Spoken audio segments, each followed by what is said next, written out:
반갑습니다. 박수도. 네, 박수도 쳐주시네요. 저는 올해 어제 오전에 발표가 났어요. 2024학년도 경기도 응시를 했고, 최종 합격을 했습니다. 그리고 작년에도, 이따 말씀드릴 거지만 여러분처럼 저는 현장 강의를 1년 동안 다 들었고요.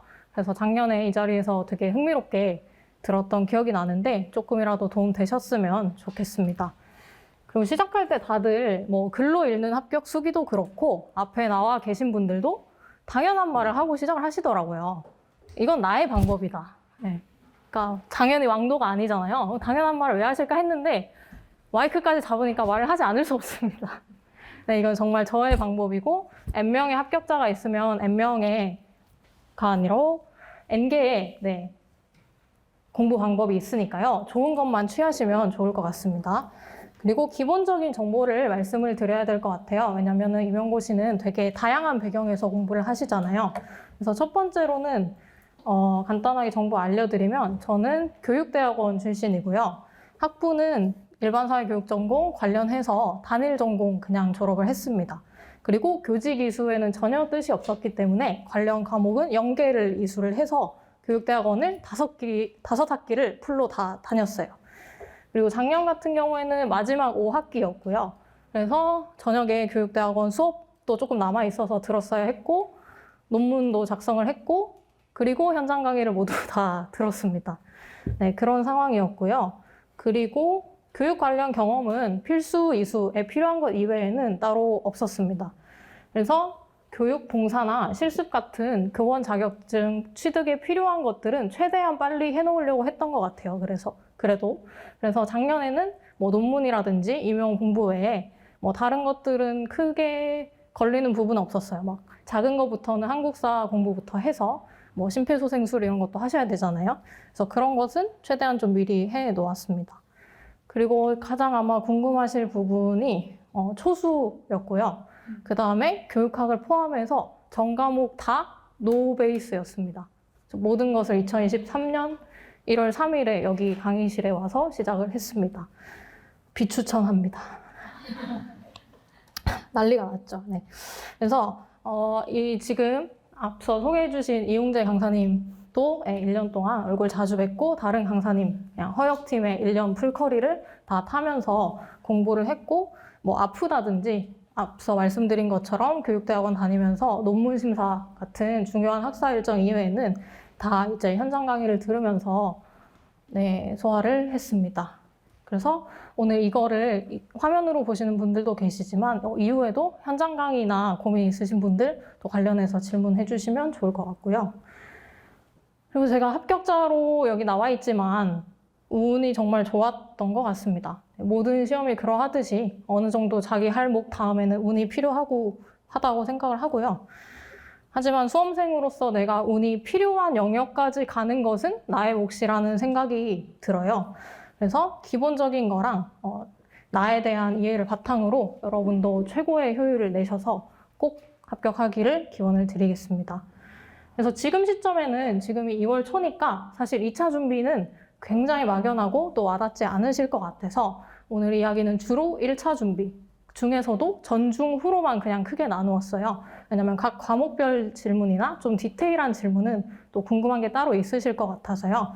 그래서 저는 크게 초반, 중반, 후반으로 1차 준비 시기에 대해서 주로 말씀을 드리고 2차는 간단하게 소회 정도 말씀을 드리려고 합니다. 먼저 첫 번째는 초반부입니다. 우리는 콩나물 시루입니다. 그게 무슨 뜻이냐면요. 여러분처럼 제가 이렇게 앉아서 말씀드렸다시피 노베이스여서 4일을 또 나왔죠. 저는 개인적으로 교육학도 이 학원에서 들었기 때문에 그러면 전공 강의를 3일 듣고 교육학도 하루 듣고 하는 와중에 오전부터 오후까지 저처럼 노베이스라고 하시면 힘들어요. 힘들고 약간 제가 그때 초반부라 하면 한 1, 2, 3, 4월 이 이론 강의 다 끝날 때까지 느꼈던 기분은 여기 앉아서 제 위로 이렇게 버킷으로 물을 붓습니다. 그러면 저는 그 밑에 간장 종지를 들고 서 있어요. 요만큼이 담기겠죠? 그것도 잘 못 받아요. 그런 느낌을 초반부에 계속 받았던 것 같고 하지만 우리는 절대 그런 형태로 공부가 이루어지지 않는다는 것을 말씀드리고 싶어요. 콩나물 시루가 이렇게 구멍이 숭숭 뚫려 있죠. 그리고 거기 물을 부으면 싹 다 빠집니다. 그런 기분을 매일매일 이제 하고 계신 거죠. 근데 콩나물은 잘합니다. 너무 신기하죠. 그래서 저는 그런 어떤 마인드 세팅이 초반부에 되게 중요하다고 생각을 했어요. 절대 태어나서 처음 듣는 것을 한 번에 이해할 수 없고 체화할 수는 더더욱 없기 때문에 여러분은 지금 그냥 콩나물 시루에 물을 붓고 계시다. 빠져나가는 것은 자연스럽다. 하지만 내 머리 어딘가에서 콩나물의 싹이 나오고 있는 거죠. 그런 마음가짐으로 초반부를 보내시면 좋겠다라고 생각을 했습니다. 물론 이렇게 말씀드린 것처럼 저는 초반부에 초조하고 불안할 필요가 전혀 없다라고 말씀을 드렸지만 불안합니다. 네, 불안할 수밖에 없고 그렇지만 그렇게 생각하지 마시라고 제가 콩나물 시루라는 조금 기억에 남는 그런 비유를 준비를 해온 것 같아요. 그래서 불안하겠지만 콩나물 시루에 물을 붓는다는 느낌이면 좀 부담이 덜 하잖아요. 내가 뭔가 받아내야 된다고 생각하면 어렵지만 그런 마음으로 하시면 좋겠고 마찬가지로 이제 개인적인 경험을 말씀드리면 저는 연초부터 해서 3월 중순 정도까지는 파주에서 통학을 해서 왕복 3시간이 걸렸어요. 그러면 수업 듣고 자는 거 말고는 할 수 있는 게 없죠. 그리고 특히나 연초에는 논문 작성 때문에 그 와중에 주말에는 대부분의 논문 작성 시간을 보내고 그러니까 너무 불안한 거죠. 내가 듣고 있는데 이게 어딘가 남아있지 않은 것 같다라는 느낌이 들어서 저도 이제 여러분과 마찬가지로 이제 선배들 찾아서 막 물어보는 거죠. 그럼 비슷한 얘기를 해줘요. 괜찮다. 9월, 10월이 되면 뭔가 돼 있다. 하지만 설명해주지 않아요, 아무도. 그들도 그냥 느꼈기 때문이죠. 네. 그런 것처럼 저도 지금 시점에서는 그냥 이 정도 이야기밖에 드릴 수 없지만 특히나 초반에 전혀 불안하고 초조해 하실 필요가 없다라는 말씀을 드리고 네, 그냥 본인의 리듬에 맞춰서 꾸준히 하는 것이 중요하다는 말씀을 드리고 싶습니다. 그다음에 두 번째는 중반부인데요. 느리다고 생각했을 때가 가장 빠르다. 물론 이제 박명수 씨는 그렇게 얘기하지 않았죠.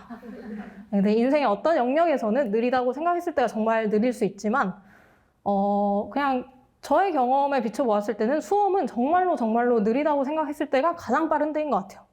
1월, 2월이 가장 한가합니다, 여러분. 믿을 수 없겠지만. 그리고 7, 8월 가서도 이 생각은 이어지고요. 그래서 단적인 예로 이론반이 끝나갈 때 굉장히 혼란스럽습니다. 이론반이 끝날 때와 그 다음에 문제풀이반이 시작될 때. 왜냐? 내가 배워서 문제를 푼다고 하는데 저는 문제를 풀 수 없는 상태거든요. 하지만 이때쯤부터 저는 이제 기본 이론 집중반이 끝나고 나면 자기만의 정리본을 만드는 것을 좀 추천을 드려요. 방식은 상관없습니다. 이렇게 요즘에는 파일로 정리하시는 분들도 있고 손으로 정리하시는 분들도 있는데 이때 정리본의 목적은 뭐냐면 이때부터 폭발적으로 증가하는 심리적인 불안감을 누르기 위해서요. 네, 그것을 내가 안다라는 것이 맞을까라는 게 헷갈릴 수밖에 없어요. 마지막까지. 왜냐하면 너무 광범위하기 때문에. 그래서 그런 면에서 정리본을 만들어가는 것을 좀 추천을 드리고 양이 방대하기 때문에 실제로 모르시지 않지만 후반부로 가면 불안해져요. 내가 알고 있는 것을 알고 있나? 라는 그런 의문이 들고 그래서 저는 개인적으로 7월 초쯤에 논문 절차가 마무리되고 근데 그렇다고 해서 바로 수험생으로 전환이 되진 않더라고요. 그래서 한 달 정도는 또 좀 루틴 잡는 기간을 가졌던 것 같고 한 8월쯤부터 그런 작업을 시작했어요. 또 정말 안타깝게도 우리 전공에 할 게 정말 많잖아요. 하지만 저는 이걸로 정리를 못해서 손으로 정리를 시작을 했어요. 8월에 얼마나 불안합니까? 왜냐면 반년 동안 내가 공부를 해왔는데 정리된 게 아무도 없다니. 그러면 정말 불안하지만 지나고 나니까 그때가 제일 빠른 때더라고요. 그래서 한 장 한 장씩 그냥 뭐 대단한 정리본을 만든다기보다는 마찬가지로 알고 있는 것을 확인을 한다라는 느낌으로 하시면 되고 개인적으로는 손 정리를 하면서 이렇게 볼륨이 쌓여가는 그게 안정감을 많이 줬어요. 그래서 참고를 하시면 좋을 것 같고 또 이 부분에서 느릴 때가 가장 빠른 순간이다라고 말씀드릴 수 있는 게 제가 한 가지 실수를 하였거든요. 그게 바로 우리 전공 5과목 중에 법을 정리하지 않은 것입니다. 네, 다른 과목은 엄두가 났어요. 정리가 되는 것 같고 법은 글자가 너무 많잖아요. 더군다나 저는 손으로 정리를 해야 되는데 불안한 거죠. 안 될 것 같으니까. 그래서 적지 말아볼까 하고 뒀다가 나중에 이제 난리 납니다. 가을이 되면 마음이 막 쿵쾅쿵쾅하고 내가 이게 아는 게 맞나 이런 생각이 들어서 정말 비추천하지만 굉장히 굉장히 후반부에 저는 헌법만 빠르게 이렇게 정리했던 기억이 나는데 이것은 정말 비추천이기 때문에 궁금한 분이 있으면 이제 추후에 설명을 드리도록 하고 어쨌든 느리다고 생각할 때가 가장 빠른 때이다 수험에서는 라는 말씀을 두 번째로 드리고 싶고요. 그 다음에 후반부에서는 내가 하는 게 맞다. 나와의 관계가 가장 중요하다라는 이것도 얘기하다 보니까 정말 진부하네요. 하지만 드리고 싶습니다. 네, 나와의 관계가 정말 중요한 것 같고요. 초수 기준으로 말씀드리면 초수지만 지겨운 부분이 생깁니다. 과목별로 반복을 많이 해주기 때문에 동시에 초수가 아니고 몇 수여도 모르는 부분도 분명히 남아있어요. 왜냐하면 한도 끝도 없잖아요. 혹시 정인홍 선생님이 올해 OT 할 때도 그려주셨는지 모르겠는데 이렇게 격자 그려가지고 이 중간 거를 많이 나오는 것을 공부해야 된다? 이런 얘기 해주셨는지 모르겠는데 범위를 늘리려면 한없이 늘릴 수 있기 때문에 후반부로 갈수록 굉장히 불안하고 초조한데 그치만 이럴 때일수록 여러 가지 면에서 자기 확신이 없다면 정말 너무너무 힘든 시기가 되기 때문에요. 자연스럽게는 자신감이 없어집니다. 그게 맞아요. 모의고사 쳤는데 내가 1년 동안 공부를 했는데 점수가 안 나옵니다. 하지만 부자연스럽게 자신감을 좀 가지셔야 돼요.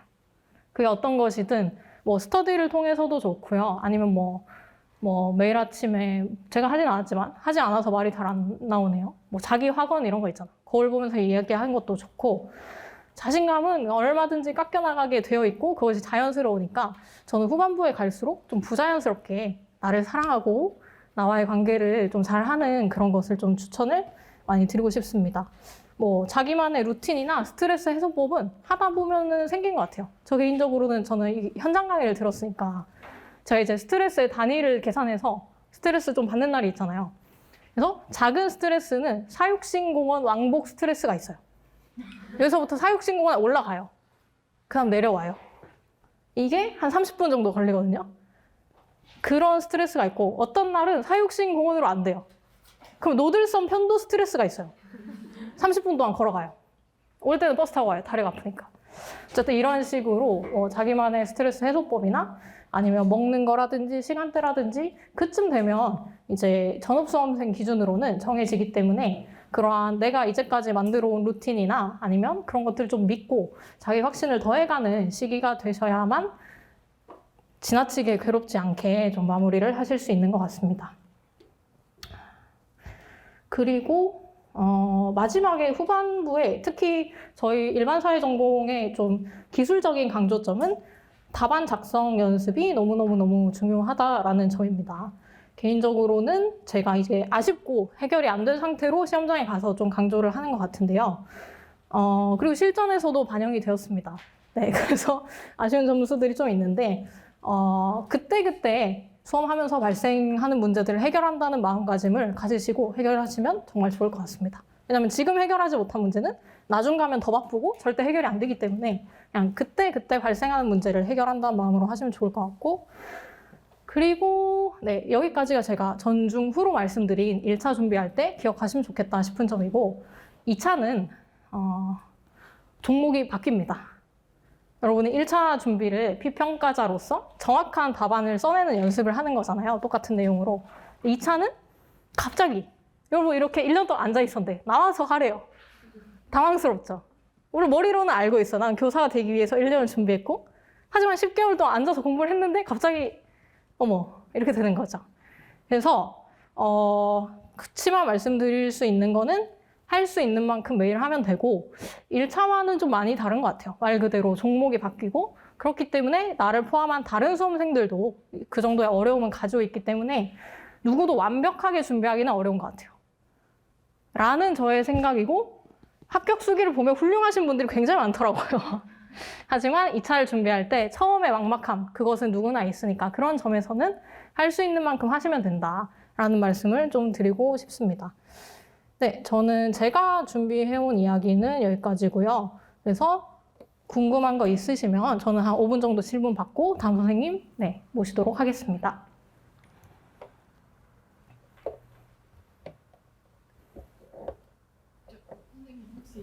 스터디도 진행하셨었나요? 네, 스터디도 진행하셨냐라는 질문을 주셨고요. 제가 진행했던 스터디는 많지는 않고 3, 4월에 1, 2월에 이론 집중반에서 배웠던 과목 있잖아요. 네, 3, 4월에는 그걸 복습할 수가 없으니까 그때 기출 변형 스터디를 온라인으로 진행을 했었고요. 저는 큰 기대는 없었고 그냥 그 3, 4월 동안 내가 앞에 했던 과목을 까먹을 것 같은 거예요. 그래서 그냥 리마인드 정도로 했고 온라인으로 해서 큰 부담은 없었습니다.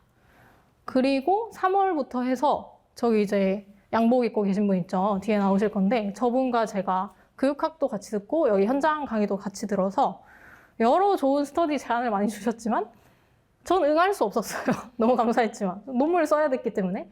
그래서 한 3월 중순부터 이제 여기 강의실에 오전 9시까지 나오기를 시험 끝날 때까지 같이 했어요. 네. 근데 저는 큰 기대는 없었는데 개인적으로 굉장히 도움이 많이 되었습니다. 그냥 어느 정도 공부 시작하는 시간이나 습관 잡는데. 그리고 이제 마찬가지로 학원을 다니면서 모의고사 시즌에 학원 모의고사랑 별개로 한 8월 말쯤부터 5명이 모여서 이제 매주 한 회차의 모의고사 기출 변형 문제 만들기를 했어요. 과목별로 이제 한 사람씩 맡으면 한 과목만 출제를 하면 모의고사 한 세트를 풀 수가 있잖아요. 그래서 그거를 네, 주중에 문제 만들고 주말에 같이 모여서 풀 때도 있고 해설 같은 거 같이 할 때도 있고 뭐 멤버 변동도 있고 했는데 한 2달 정도는 했던 것 같아요. 그리고 그때 저는 실력이 많이 늘었다고 생각을 합니다. 단적인 예로 제가 맨날 꼴찌였거든요. 네. 근데 이제 같이 하는 선생님들한테 선생님 제 생각에는 제가 하는 대로 가면 10월쯤에는 성적이 진짜 많이 오를 것 같아요. 라고 얘기를 했죠. 뻔뻔하죠. 실제로 10월쯤 되니까 성적이 많이 올라서 저는 뭐 현장 강의든 아니면 스터디든 근데 중요한 거는 자기한테 필요한 거 하는 거인 것 같아요. 좋아 보이는 스터디는 되게 많거든요. 근데 제일 좋은 스터디는 제 생각에는 내 필요에 의해서 내가 모집하는 스터디가 제일 좋은 것 같고 다행히 나랑 특치를 같이 하는 사람이나 나한테 필요한 거 하고 있으면 그냥 합류해서 하시는 거는 추천합니다. 그리고 2차 스터디는 뭐 일반적이니까 그냥 빼고요. 기억나는 스터디는 그 정도입니다. 추가 질문이 있는데 아까 답안 작성 기술이 좀 중요하다고 말씀해 주셨는데 좀 그거에 대해서 좀 구체적으로 말씀해 주실 수 있나요? 네. 답안 작성 기술이 중요하다고 제가 후반부에 말씀드린 거에 대해서 조금 추가 설명 요청하신 것 같아서 쉽게 말하면 사회과 교육론은 그냥 있는 그대로 인출하셔야 됩니다. 그냥 그 정확도를 90% 이상으로 올리셔야 돼요. 이 정도면 내가 기억하는 거 되겠지? 그런 거는 없어요. 왜냐면은 사회과 교육론이 되게 특이한 과목이잖아요. 다른 전공에서도 교육론을 이런 식으로 책 한 권으로 하는 데는 많이 없을 거란 말이야. 그러니까 내가 준비할 수 있는 거는 최대한의 정확도.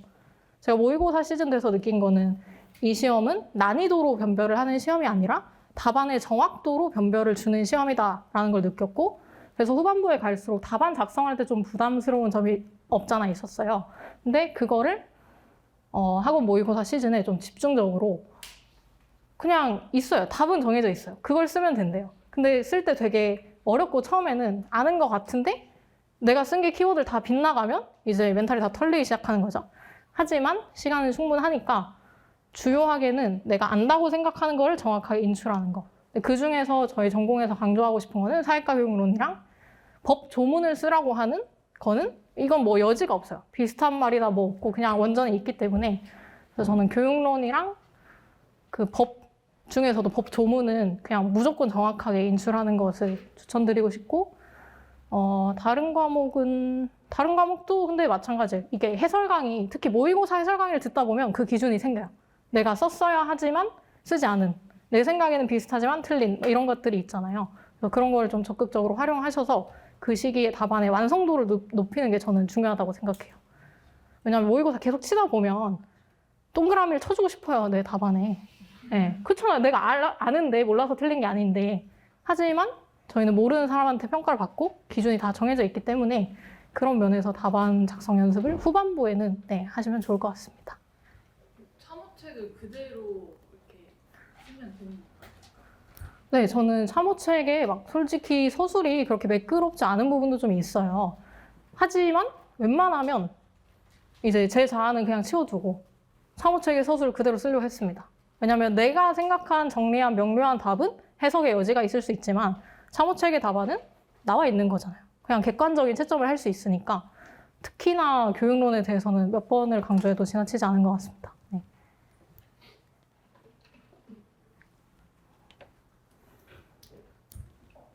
네. 본격적인 스터디는 한 3월부터 하셨다고 하셨는데 그리고 되게 바쁘셨던 거를 말씀을 하셨잖아요. 그래서 이론 지금 1, 2월 강의를 들으실 때는 어떤 식으로 복습을 많이 하셨는지.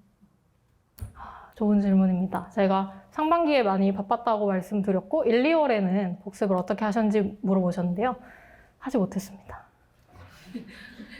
그러니까 저도 너무 진짜 싫었는데 안 되더라고요. 그냥 와서 강의 듣고 복습을 한번 하고 그 다음 강의를 듣고 싶었는데 그게 안 돼서 저는 그냥 앉아서 듣고 약간 난 최선을 다하고 있어. 내 지금 상황에서라고 생각하면서 그냥 통학을 울면서 울진 않았고요.